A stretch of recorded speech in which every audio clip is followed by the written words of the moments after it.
The Catwalk Podcast showcases the greatest of the people of the Permian Basin through partnering in conversation with high-level leaders, social entrepreneurs, nonprofit leadership, and industry executives.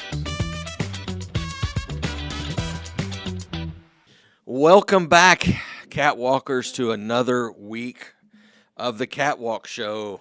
I'm your host, Jay Whitlow, and as always, sitting across the room, way over there in the corner, is my good buddy Chris. What's up, Chris? Oh, not a lot. How are you? I'm well. Man, what happened to you this weekend? I heard something very interesting happened. Well, me and a buddy went to the lake house and decided to just have a chill weekend, relax, play some video games, watch movies, just kind of eat at some decent places around town. And that evening when we first got there, we came back and everything smelled a bit skunkish. And In the house? in the house. Yeah. So I was like, is there a skunk in the house? So my buddy and I went all over looking for a skunk, Oh, my gosh. and there wasn't one, It's like a John Candy movie. right? But we went looking for it, and we couldn't find it. We went out back, and we saw one in the back, and the smell was so strong. Ugh. So what had happened, the neighbors have a dog, and it scared the skunk, and it sprayed. Ooh. But it went through the HVAC Into the house. into the house. What? So everything smelled like skunk, and we didn't think about it, because there was a separate room, kind of like a theater room in the Yeah. house, and not really that fancy. It's just called a theater room. It's Yeah, just yeah. a couch and a big TV. Yeah. So we were in there, and we didn't really smell it in there, but didn't think about the fact that it will stick to everything we brought. Oh, no. So all of our clothes, the luggage, anything we brought has that smell on it. Are you skunk smelling right now? My hands smell like it, and no matter, I've got this spray that's been pretty good to cut it down, but it's still there, and it is definitely in my beard. Oh, no. Are Like- you going to shave? No, I'm not Okay, gonna don't shave. shave. Yeah, don't shave. But I'm gonna pick up a shampoo that's supposed to be good for people and animals, Yeah. and use that to get rid of the smell. Well, the good thing is right now I can't smell anything. I've never been able to smell very good. And so I don't know if you're skunking it right now or if you smell great. Well, I've asked the people around the office. I was like, "Smell me and tell me, do I smell like a skunk?" And everyone's like, "No, you smell fine." Wait, you've walked up to people and said, "Smell me." I have in a You're brave. moment of desperation. I'm like, "Please tell me I don't smell bad." That's awesome. Well, I don't think I can top that, but I do have a question for you because it's been bugging me after this weekend. For me, do you write checks? I haven't written a check in a long time. It's probably when I first was living in North Dakota in early 2016. Yeah. I wrote a check for the deposit on my rent and haven't written one since. Okay, so I grew up on checks, right? I grew up the paper check. We even learned how to write them in school.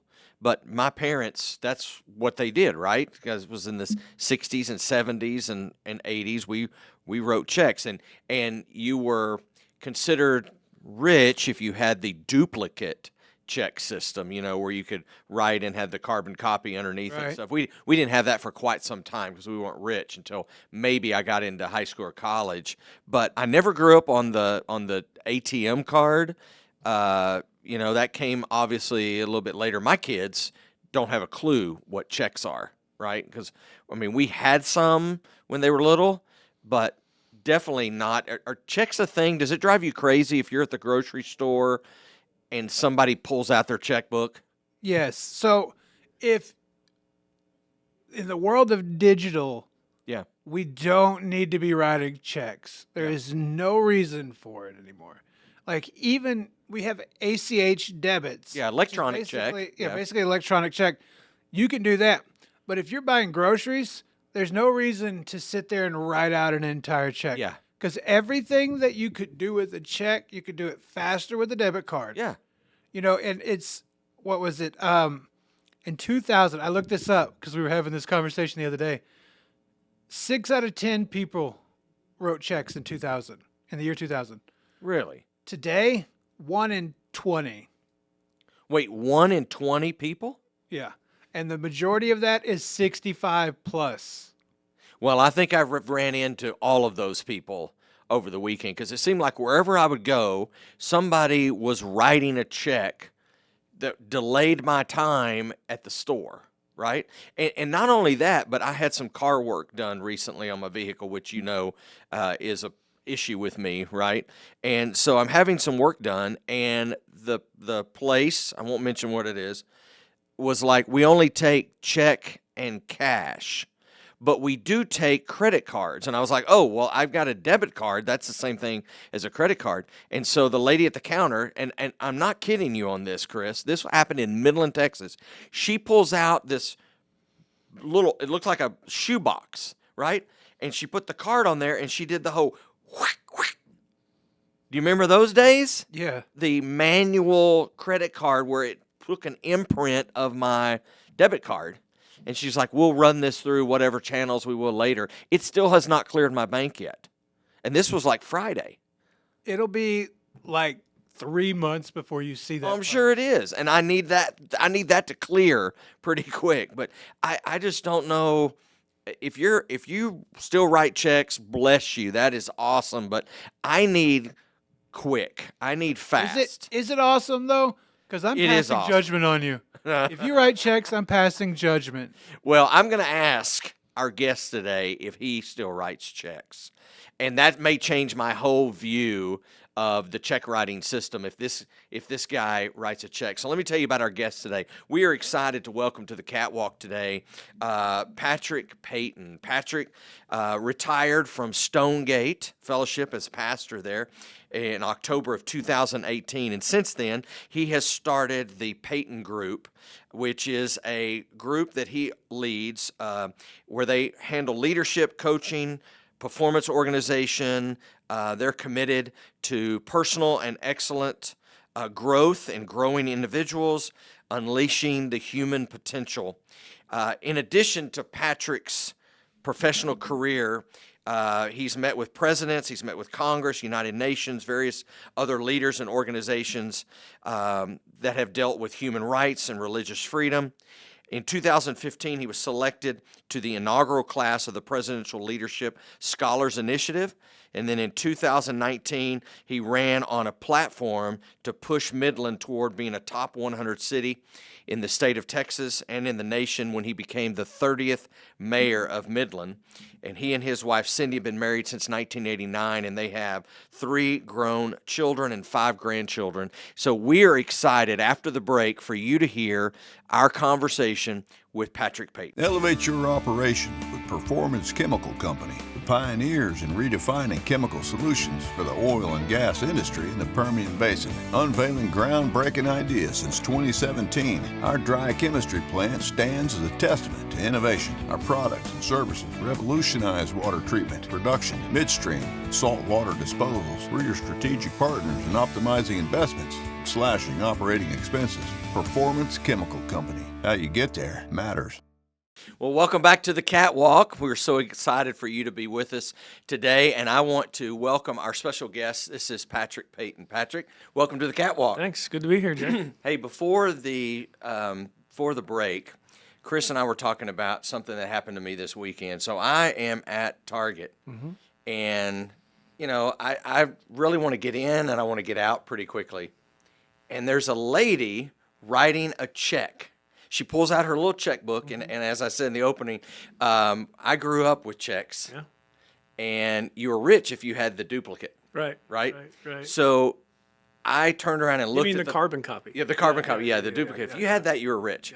So I turned around and I looked at this guy, and this guy had this look of like, what year are we in, right? Hey, do you still write checks? When was the last time you wrote a check? Do you remember? Well, I do write checks for my company, so I do have to pay some bills with checks. Okay, yeah. But That's standard. Yeah, but I have not written a personal check. I don't even know where my personal. Well, okay, I'll tell you this. I did have to write a check about 3 months ago for something, Okay. and it had to come out of my personal account, not my business account, and they wouldn't take a credit card over the phone. Really? So I had to go to the bank and get temporary checks because I don't know where any checks are for my bank account, my personal bank They account. have like your name and the address and So everything. I had 0 checks for that. I have checks from my company, but I had 0 checks to be able to write out of my personal bank account. Was it weird to sit there and write out that check for? Well, not really, because I write business checks. Yeah. But a personal check, I haven't written a personal check like at a grocery store.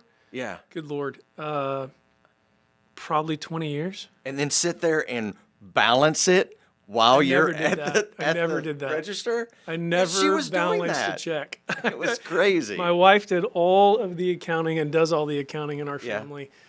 I'm horrible at numbers, so she handles all that. So That's yeah, awesome. Yeah. Well, that was something that really blew my mind on Yeah. check writing. So I had to ask. I you saw a on that. lady writing one in front of me at a grocery store, and for a minute I was like, "Oh my goodness, are you kidding me?" And then I thought, "Okay, just calm down. She's just writing her What check." year is this?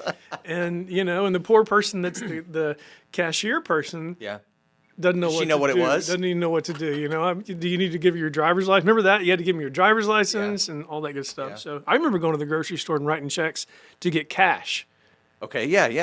You'd go Instead to of the now, you customer can just service give me area. $20 back. Yeah. Does it still do that? Do the card readers still give you cash back? I think so. I haven't seen that because I haven't used a debit I card. don't in carry how long. cash.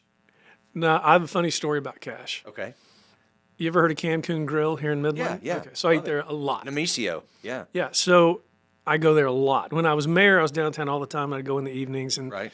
one night I go in, and Cindy and I are having dinner, and somebody in the restaurant comps our meal. We don't know who it is. Sure. Nimi just With a walks check? up. I don't know. Nimi walks up, and he says, "By the way, this guest just comped your meal, so the meal's free." And the waitress brought me a ticket with it zeroed out. And I said, "Nimi, I need you to run me a ticket for at least a Coke because I don't have any cash and I can't leave a tip." Oh, no. If you don't, he went crazy on me. He was Really? like, "What are you talking about? You don't have cash." He goes through this whole long story about his grandfather taught him you should always have cash in your wallet. And this is exactly what he said to me. He goes, "You gringos not carrying cash." And so from That's this day brilliant. on, if I go to Cancun Grill, if I don't have cash, I'm stopping at the ATM machine. Wow, 'cause you I don't don't wanna want to get be yeah. caught without cash. Lit up by him. And I'll show him. I'll take my wallet out and be like, "Maybe I got cash." Well, my dad always said he used the word rat hole. Rat hole, $20 in your wallet, and I'm like, I do. Yeah. I think I got a 20 in there that I don't know how long that's been in there but carry that's cash the now. only thing I carry. I just ATM it or debit card it, and so yeah. Well, thank you for your time. I Yeah. appreciate that. We've been friends for a couple of years now. I didn't know you as pastor, Right. but I knew you as post mayor and leadership Right. and coach and mentor. So I need to get to know that part that I don't know of you. Yeah. So walk me through. I said in the opening in your bio, married to Cindy Mm-hmm. since 1989. So you got me a couple of years there. 3 kids, 5 grandchildren. We won't mention all their names. I'm sure you could tell me all kinds of stories about them. But walk me through briefly. Get me to pastoring at Stonegate. Yeah, it's a interesting story. Cindy and I have been in church most of our lives. That's where we met in junior high, and so I really just had thought about ministry as a kid and as a teenager. Didn't really pursue that very much, and then I was in business in the '90s in Oklahoma City, and I was leading a Bible study called "Experiencing God" by Henry Blackaby. If you've never heard of it, it's an old Bible study. It's a life changer, and so we had a small group in our house. I was a deacon at our church, and then I taught a Sunday school class and sang in the choir and all that good stuff. And I had a group meeting at our home. And one night, I just asked our group, I said, would you leave everything? Would you cash in everything you've got and just say, "Okay, God, where do you want to go?" And it was just a question for us to consider. What would that be like for us? Kind of the Abraham thing. Just, you don't know, but you're going to go. And so Cindy and I were just talking a couple of nights later, and we thought, I wonder if we'd do that. So we decided we'd do what most people do who want the Lord to say no. We decided we'd pray and fast. And so we started this prayer and this fast season in our lives. And about 3 days into it, this is exactly how it went down. About 3 days into it, I came home from work and walked in the door and I said, I think we know what we're supposed to do. And she said, yeah, we do. So literally we had dinner that night and we decided, well, the only path we know to take is to go to seminary. I grew up a Southern Baptist and, if you're going to go into ministry, you got to go to Southern Seminary or Fort Worth or wherever it is. So we just decided we'd go down to Fort Worth and visit seminary and see what that would be like. And we hadn't told anybody really yet. Went down there and had this scheduled appointment, didn't feel good about it. And then my mother knew what we were doing. And when we got home from that visit to Fort Worth, going back to check writing, we had an old answering machine with the tape in it, and all that. Yeah. And I got home and there was a message on it from the pastor who had married Cindy and I. Okay. And he said, hey, I heard you're going to go to seminary. I'm serving on the board of directors at Southern Seminary in Louisville, Kentucky. Back then, for those who don't know this world, you probably know a little bit of this world. Back in the late 80s, the Baptists had gone through all this, inerrancy battle and battle for the Bible and all that. And Southern Seminary was kind of the epicenter for what was the liberal wing. Right. And they had just gone through their cleansing, and Al Mohler was now the president there. Yeah, I remember that. And I said, there's no way I can go to Southern because there's no way I could go visit. Well, literally that Monday, the president of my company calls me and he goes, hey, I need you to go to Nashville for me for about a week. And why don't you take Cindy because you're going to have a lot of time off. Sure. So I didn't know the geography that well till I get there. And I'm realizing, wait, like Nashville and Louisville are like 2 hours apart. Right. So we rent a car, go to Nashville. We felt like the Lord was saying, this is the place. So we sold everything, cashed in our retirement, cashed in all our chips. Went to seminary in Louisville, didn't know anybody, didn't know a soul. And then people said, what are you going to do next? And I didn't have this sense I was going to go into pastoring. I was just doing this thing of obedience and sacrifice. Right. And then I was just going to see where it led. I had every intention of just going back into business, but I just wanted to prove you could trust the Lord, really. And so a church called me from Hilton Head, South Carolina, and asked me to come preach. And I thought, man, that's awesome, man. I'm going to go to Hilton Head and play golf and preach. And went and preached there 3 times. Right. And they said, you're not in the top 5. And so I thought, well, okay. And then I got a call. Not top 5 of the preachers that were invited. Yeah. I was like, I was pretty crushed about that. Wow. And got a call from a friend of mine named Andy Deck. Okay. He's here in Midland. He's been here a long, that name long sounds time. familiar. Yeah. He and I were in church together in Oklahoma. When Yeah. I went to seminary, him and his wife moved to Midland. Okay. Went to First Baptist Church Midland. Right. First Baptist Church Midland decided they want to start a church. It wasn't the first time they decided that. They'd actually shelved the idea in the 80s when the economy here went in the tank. So they waited till oil was $10 a barrel in 1999 to start a church. So that's the call we got. I'd never heard of Midland or Odessa. Came down here. They wanted to start this church, and they said, okay, you're the guy. And we came down here and had about, 35, 40 families that said, yeah, we want to do this as well. And so we became the church plant from First Baptist, and that became Stonegate Fellowship. Did you fly in at night so that you didn't Absolutely see? did. That's no joke. Yeah, that is no joke. My first flight was at night. And the next day when I woke up, we went to church at First Baptist because that's who I worked for at first while we were planting the church. And they took us to go eat La Bodega on Big Spring. And it had one of those patios that was covered at the time with that kind of this clear corrugated plastic. Yeah. And there was mud on the top of it. Red mud. Well, I could just tell there was mud on the top. And I asked everybody, what is that? And they said, oh, a dust storm blew in last night and it rained on it. And so that's why there's mud. That's right. That was my first 24 hours in Midland. Wow. And you stayed. We stayed. We didn't have any other options. And how long did you pastor? We started the church February of 2019, and then I left in October of 2018. 2018. Okay, so I want to circle back to a couple of things. One is you wrote in a post on LinkedIn back in January, kind of like your post or your documentation for the new year. Yeah. And you were also looking back, and you started it off by saying, in October of 1990, I made a decision to follow Covey's 7 Habits. Yeah, 7 Habits of Highly Effective People. What happened in October?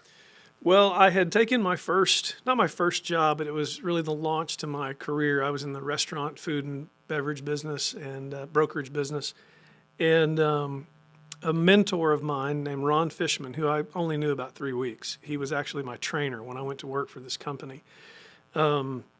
He gave me a box that was from Franklin Covey, and it had in it the 7 Habits of Highly Effective People book, a planner, and 2 other books. And he said, if you'll just take this and be a student of this, I think it'll change your life. And I was like, I was drinking from a fountain, or drinking from a hose at that time, and I thought, okay, I'll do it. Yeah. So I buckled down and became a student of 7 Habits of Highly Effective People, and that was the beginning of writing my constitution, my governing values, my mission statement, my goals, the roles I play in life. I carry it in my briefcase everywhere I go still today. And that night, it was October 27th, 1990, I sat down in my office in my house, and on an old yellow legal pad, because nobody had computers in their houses, right? Right. I wrote out my story of what I would be in my faith, my family, my fitness, my finances, and my leadership. And I just wrote it I said, Patrick Payton will be this financially. Patrick Payton will accomplish this. And I wrote my biography. And then I identified out of that biography the driving values that would govern that and get me there. And then from that, I've edited through that and worked it since that night. And I still literally, if we were to walk out to my truck right now. You have that with you? Yeah, it's with me. I carry it with me everywhere I go. And then I have a document in my computer, Evernote, that I review every year and compile that and add to that. And it's my living, breathing constitution since that night. So each year you amend it, or do you amend it as things are happening? Like, are you pivoting as things are happening? Great question. For the first 10 years, 12 years, I would be amending and adding for the most part. I originally started out with 10 governing values, and I would write the value, and then it took me about 2 or 3 years to clarify the definition of each value, because I didn't want to just get a definition somebody had written. Like my very first one is holiness. And so I wanted to write out what that meant for me. So I studied it. And this was before I was a pastor. So I studied it, wrote out it, used the scriptures. You'll see if you saw it, every single one of them that have scriptures next to them. And then for the first probably 10 years, there'd be some editing. Every year I'd edit my goals and what I wanted to achieve that year. And but then over time, it begins to become more concrete. Right. And the last time I added any values was I added 11, 12, and 13 in 2002, because I'd heard a guy preach a sermon about, and he had a story in it from Reader's Digest of how elderly people in their 90s had been surveyed, and if they could do their life over again, what would they do? And the 3 overwhelming answers were they would have risked more, they would have reflected more, and they would have considered their legacy more that they were going to leave behind. And so I was listening to that sermon, took those notes, and then started meditating on them and decided those would be 11, 12, and 13. And so now I review it every year, usually right after Christmas. I'll just take an evening or an early morning while everybody's still in bed, go through it, make some changes, make some additions, and the only thing that really changes year over year would be specific goals. But all the goals are connected to a value that are connected to a role I believe I play, and then that's how I dictate those. Do you and Cindy do writing together on that, or does she have her own values? She got her own thing. You just kind of focus, yeah. Yeah. Why is it important for you or anybody to set their values and write their constitution out, write their goals out? I think the easiest answer is it's as essential to a personal life as it is to a country. It dictates who you are. It dictates your direction. And to do it, I think requires a deep dive into who you are. And it's a rare thing that I see people do, quite frankly.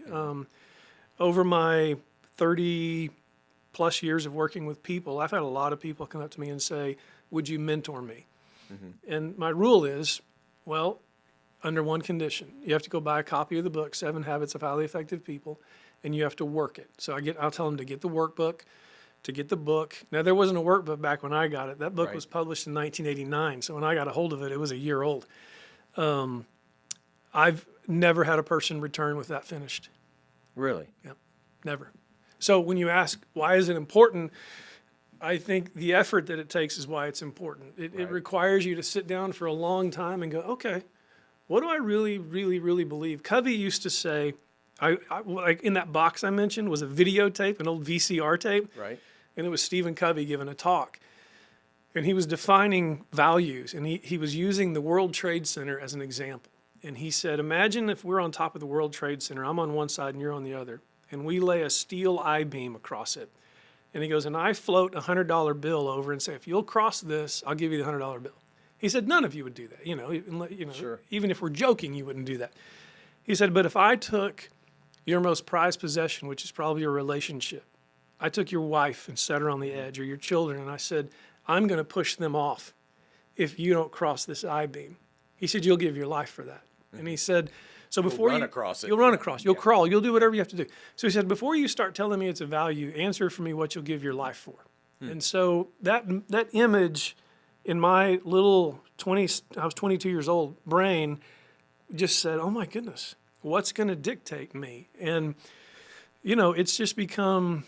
It is the Constitution. It dictates what I pray for. It dictates what I do. I mean, a lot of people ask me to pray for stuff. If I'll do something, I don't need to.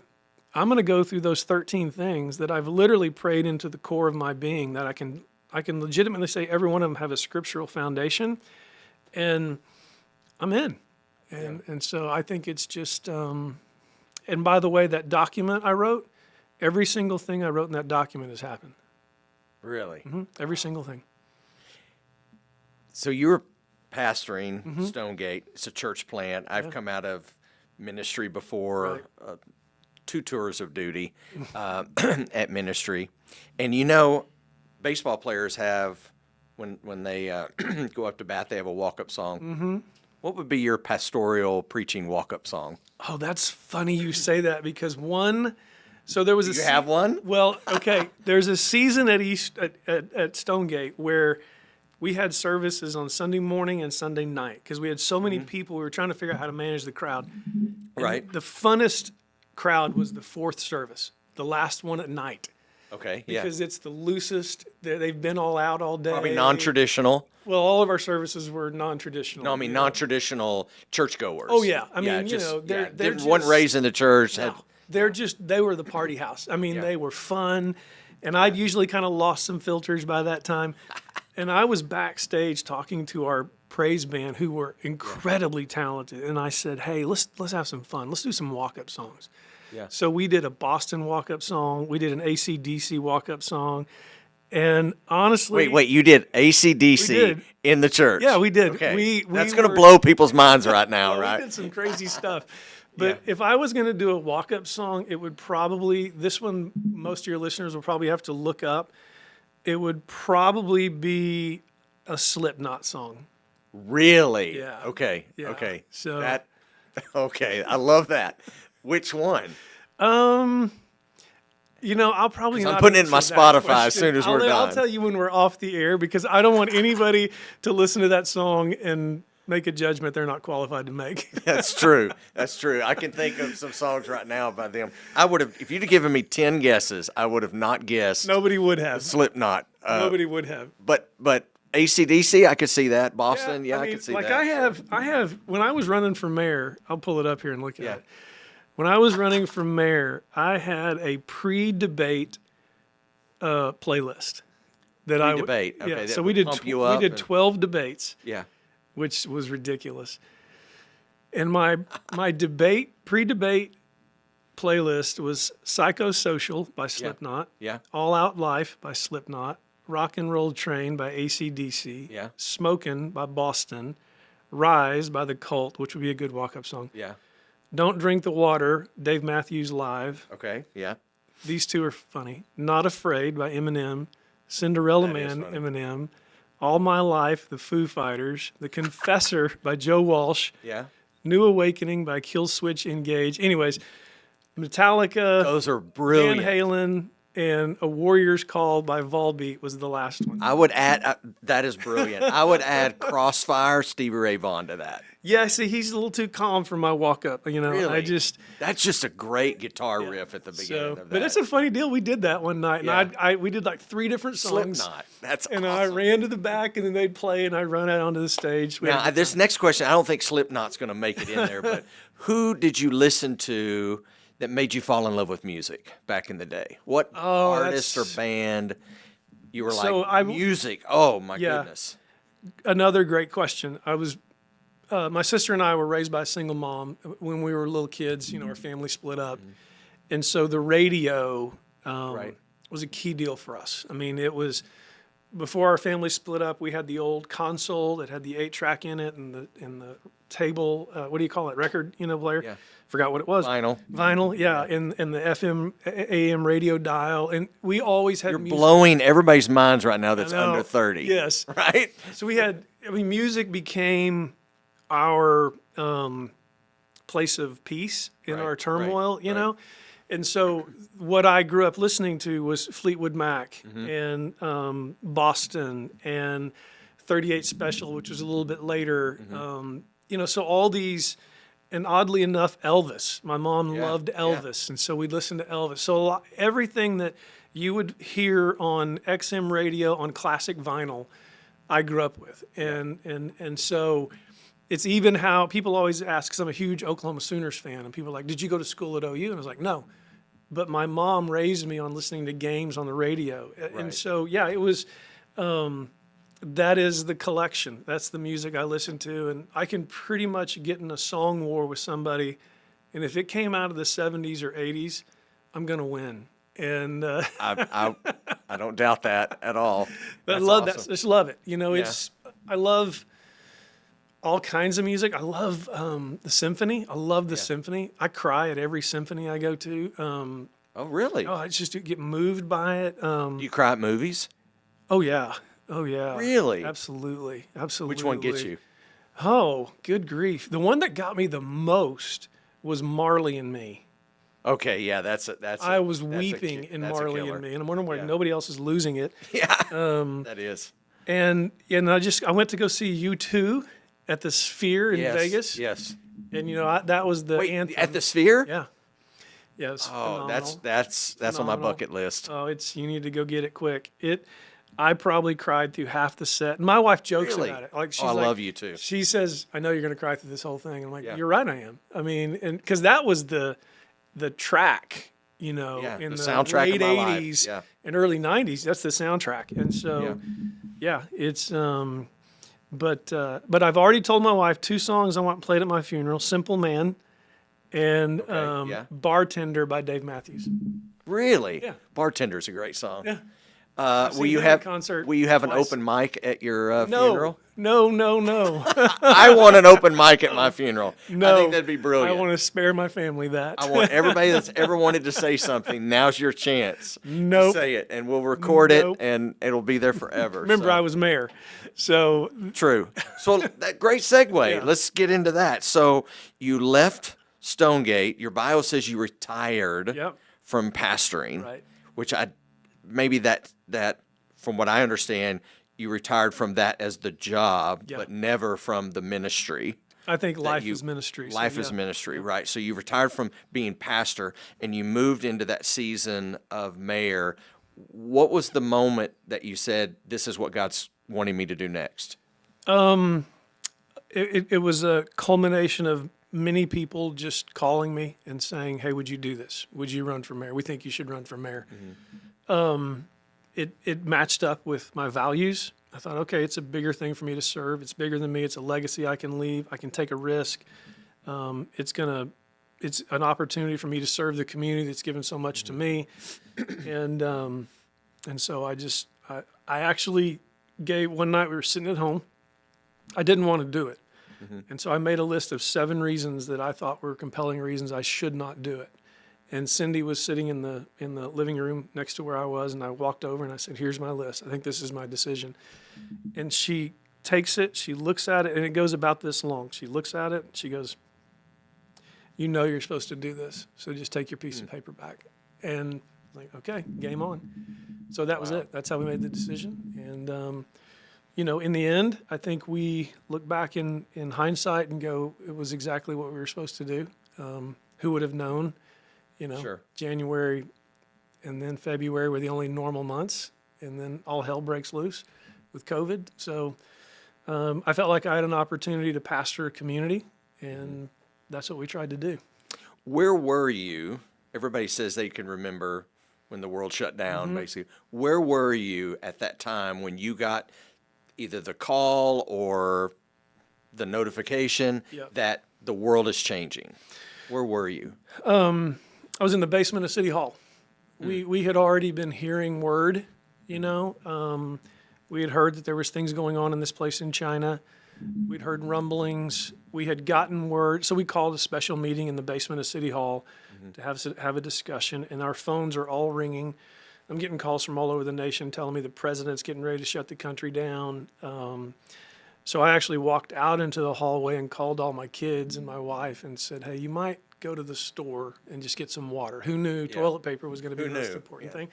And So that eggs. was the day. That was the day we knew it. And then I don't remember much after that other than just a switch going off in me saying, okay, it's game time. And that's when I learned a significant amount about the extremes of people and how fearful people get. And we had a job to fulfill. We were at Disney World. We were in line at Disney World. I don't remember the ride, but our phones were going off because we were there for, spring break. Yeah. And we were in line, and we're starting to hear all this stuff, and then there's starting to be some rumors, circulating through people talking. And my daughter was going to Dallas Baptist, and so she got a notification not to come back to school. And so all these things started happening, and then we had to leave Disney World a day early because they were going to shut the park down, and we had to get on a flight and stuff. But there were people coming in, on flights and stuff, and they didn't know anything about that. And we were 7 days away from getting on a plane and going to England for a mission trip. Yeah, well, so much for And that. so I'm calling everybody and saying, I don't think we're going to get to go. So I know you, and I don't want this to be a political statement or anything. I don't want to go any way with this, but I do want to ask you, you obviously had a platform, you had an agenda, you had something that you wanted to run on and you wanted to see. You wanted Midland to be 100 city. Yeah, top 100 city. Top 100 city. And then this happened. Right. Was there a moment in that where you said, we've got to pivot? We may not be able to accomplish what I ran on or whatever. Was there that one moment? That day we found out, probably That day. that week, you just knew the game had changed. Everything had changed. And then when you saw, that's when all the cities started putting these shelter-in-place things in order. And I downloaded all of them from all over the country. There wasn't that many at that time. And started reading them. And I just had this sense we're overreacting really fast. We don't know all the facts. We really don't know what's happening. I had some good friends around the country who were very aware of other things, who were calling me and saying, be aware of this, be aware of that. And so that's when I just knew, okay, this is going to be a different game. And I also, the very first meeting I had was with healthcare professionals who came to see me. And to a person in my conference room, they said, you have to shut the city down or you're going to have 2,000 dead people on your hand in 3 months. You better buy some refrigerated trucks for the dead bodies. Wow. And then the next series of people was saying, if you shut the city down, you're a communist, socialist, sympathizer, and we're going to get you out of office. And that's where this whole thing in me started birthing of, gosh, the place of fear is always the extremes. And that's when I thought, okay, I've got to just find a middle path here. I got to find a way to, nobody knows what they think they know, but we know how to care for each other. We know how to love on each other. You know how to talk to your own doctor and figure out what you have to do. And we got to rally somehow together. We can't just disappear and hide out of fear. And so, that a couple of moves I made in that regard were really what garnered me the national attention because I came out against the governor. And, I just said on a radio broadcast, I said, the governor needs to call a special session of the Congress or the legislature because executive orders are a bit too much. Even if it's over Zoom, you got to get this together. And then, and next thing I know, I'm on Fox News asking me why I'm picking a fight with the governor, and I said, I'm not. And then CNN calls, and then the BBC calls, and then PBS calls, and then I start getting emails from around the country because I'm trying to find this middle of people saying, literally, I could pull you all the emails, and people saying, I probably disagree with you politically, but thank you for finding the middle. And so that's when I just knew it's not going to matter what we do for the city long term right now, as long as we'll fix some potholes. But you might remember I did those fireside chats. You know, I did those Facebook Lives. And within a couple of days, those things would reach nearly 40,000 people. And so, you know, and if you remember, I had music playing before. No Slipknot, though. And Facebook made me take that off. Because they said, that's not you can't You don't use own that. it. You don't own it. Yeah. But man, people just, they needed someone to say, calm down for a minute. Yeah. There's some serious Take a stuff breath. going on. Take a breath. God's still in control of this thing. So love your neighbor and let's serve each other through this thing. So it was a big deal. It's a big time. What's worse, mayor or pastor?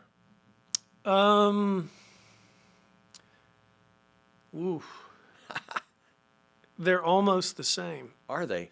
The difference is, as a pastor, you have a theological window that you preach through and teach through for your congregation. So if people agree with your window, they can stay. If they don't, that's fine. You can go find a church you agree with. It's not that you're excluding people, but you only have to, I can put it this way, you only have to play to a certain audience. You want to go love and reach everybody. As the mayor, your theological window has to get a little wider. You don't have to compromise your beliefs, but now you really have the entire city that you're serving. You're not just trying to build your church. It's the whole thing. The difference is, I thought that people in the church could be ruthless and mean, but Mayor Wes Perry told me before I took office, he said, are you ready for what people are going to say to you? And I said, I've been a pastor. It can't get any worse. And he knew. He knew. He knew. I mean, So it did get worse. oh yeah. Wow. Probably wouldn't have. Would you do it again? Yeah, I'd do it again if I felt like I had to. Yeah. I mean, and someone asked me one time, who should they vote for? I said, you should always vote for the person that came into office kicking and screaming. Be very careful of the person who says they've always wanted to do this. Yeah. And, you know. That's a great line. I appreciate you saying that. Yeah, I mean, it's just, people just, and especially in today's day and time when you can say about anything you want to say and there's no repercussions. You know, I have probably 1,000 emails that begin with something along the lines of, you no good, lousy MFer.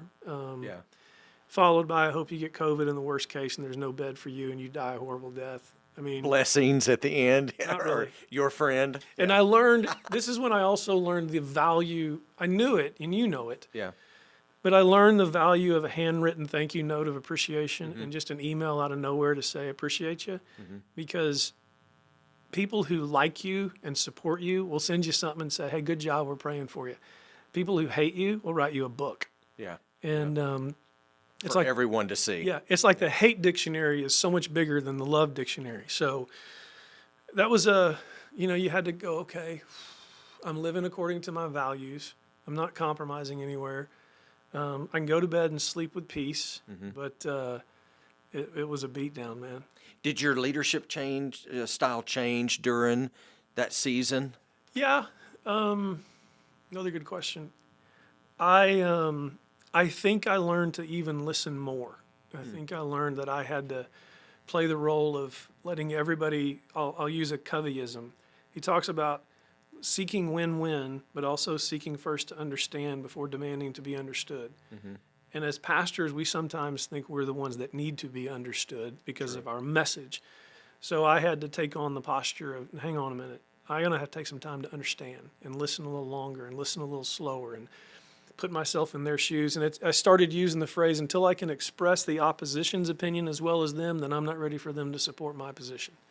So, yeah, it changed. It changed. Slowed me down. What's your go-to seat on an airplane? If it's Southwest Airlines, it's row 15 on the left-hand side, aisle seat. Oh, Unless we even know the number. Yes. Row 15. Where is that? Is that the it's just where I've sat forever, row 15 on the left side? on the aisle. And if the it's aisle. now left side, if you're walking in, when you turn to sit down, it's on the right side. It's on the right But side. that's because I'm left-handed, and so if I'm writing, Okay, that makes sense. and then if it's a full flight, I'll sit on the window because you get a little extra room. Right. Okay. Favorite place you've traveled? Oh, favorite place I've traveled. Whew. Man, there's categories, I think. Yeah. I love London. I really like Rosemary Beach, Florida. And one of my favorite all-time places to go is Vegas. I love Vegas.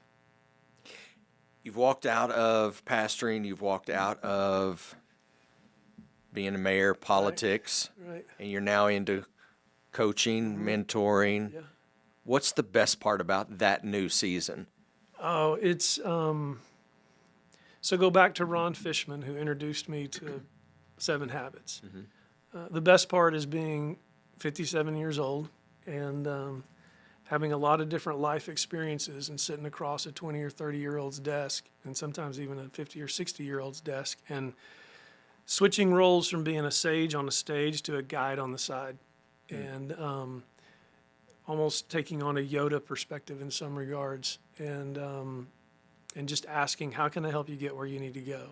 And sometimes finding out they don't know where they want to go and being able to just say, okay, let's take a walk together. And you know, I heard a guy say to a friend of mine one time, he said, I don't know how to help you, but I'll walk towards Jesus with you, which is good. powerful stuff, man. Yeah. And what I found in coaching, because coaching is almost, I'm not a big fan of the industry these days because just about anybody can get online and get a coaching certification.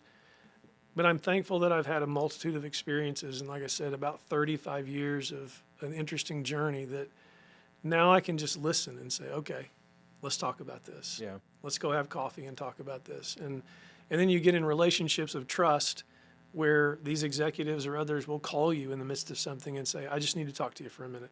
Hear me out. And that's what I love doing. And so it's been a real treat to be able to sit across the table from a lot of people and have those conversations. Chiefs or 49ers? I could care less. Really? Yes. You're a big football fan, though, right? Not pro. Not pro. I watch the NFL if it's the only thing on. Well, it will be Sunday. Yeah, and I could care less. Really? Well, no, I take that back. This will offend a lot of your listeners probably. If I have to That's see okay. one more picture of Taylor Swift at a football game, then I'm rooting for the 49ers. So I was going to ask, are you a Swiftie? So you just answered that for me, and you probably don't have Swift on your playlist. I don't have her anywhere on on there. No. So okay. You mentioned a little bit earlier, and I kind of want to wrap things up a little bit. You mentioned the word "the middle" a couple of times, and I think if I'm not wrong, you got a book that's possibly coming out with that as a title, possibly. Yeah. Tell me about that. How did you come to that decision of wanting to write a book and put your life into the pages? Yeah, I've been told I should write for a long time, and I've just never. I've written one book and just didn't like we didn't release it, and then Cindy my wife came across this event in Atlanta, Georgia. She thought I should see if I could get accepted to, which was called A Book in a Weekend, and you were going to meet with publishers and pitch in a Shark Tank your book. Right. And the one I was going to pitch was the book I'd already written, and it was called Your Struggles Not with Sin. So it's kind of a church-related book. Right.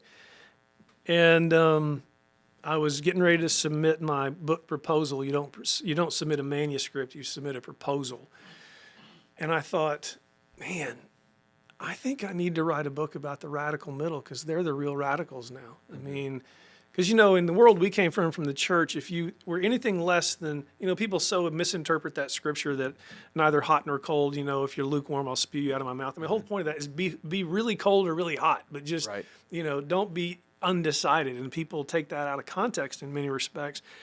Because in our context, well, it was President Eisenhower who said what concerned him the most was the radical left and the reactionary right because we'll lose the middle of our country because we'll lose our soul. And we're watching that happen. I mean, Absolutely. I don't think it's a political statement to say we're going to get to November and the two decisions we're going to have to make, we're all going to go, wow. I mean, you can make a decision what you want. I don't care. But Right.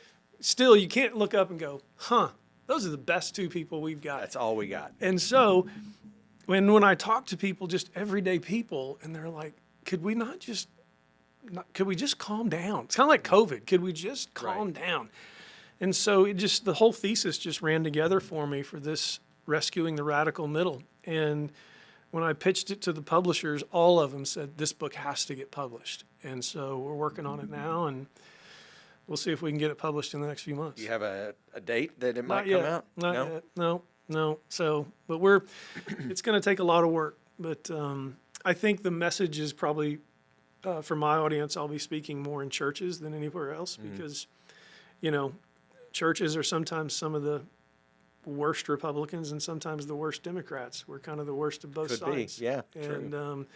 last I checked, Jesus didn't have an R or a D next to his name. did not, Anywhere. yeah. And if you look at the scriptures carefully and watch the way he acted, it was the extremists he usually was the harshest on. Yeah. Whether it was the religious extremists Right. or the governmental extremists, and then the people just trying to live, he knew them. Right. He did life with them and made something special out of them. As a person who stands in front of a crowd and speaks, whether it's 10 people or 1,000 people, and as a pastor, a lot of times we in ministry looked at on a pedestal, right? You can't have problems. You can't. You talk to me, but no one's going to talk to you, kind of a thing. Right. So let me ask you: we're sitting at this table, and just to kind of wrap things up, who sits at Patrick's table? Who do you listen to? Probably you could see this one coming, but Cindy is the most important voice in my life outside of my personal walk with the Lord. She is far and away the person I go to the most. After that would probably be my mother, and then my father-in-law, oddly enough, and who's just been a hero for me. And then past that, it's a really, really small circle. So very small circle. The older I get, the smaller the circle of trust gets. I've heard that's important to, as you get older, to shrink that circle It down. gets really small. But most of my mentors, though, are authors I've never met. Whether it's Stephen Covey or C.S. Lewis or a lot of biographies that I read. I read a lot, and so it's a very small table, but a very large library. Yeah. Wow. I like that. I love the phrase "touch the dirt." It can be used a lot of different ways. The way that I like to interpret it is my life. I want to get my fingers dirty. I want to get involved. I want to be involved in people's lives. What would you say you want to be known for? A guy who loved his wife, and that really mattered to him more than anything. A guy that his kids miss and his grandparents know, and past that, did the best he could to help people. But past that, not much else matters. Wow. Well, I appreciate the season that you led our community. Thank you. I know that was difficult. We could probably spend hours talking about what would you do different, what would you add, those things. But I appreciate your leadership in that. I wish I would have known Pastor Payton, but I think I know a little bit about Pastor Payton now and hearing your story and being in ministry myself. But I appreciate that, and I pray for you and your family daily. Thank you. Just as a leader and as a good friend. I remember one time we went to lunch once. I don't know if you remember this or not. And we went to Cancun I was going to say, Grill. we went to Cancun Grill, Right. yeah. And I felt like I had to order this big giant meal and be impressed and everything. And you had just this real simple burger.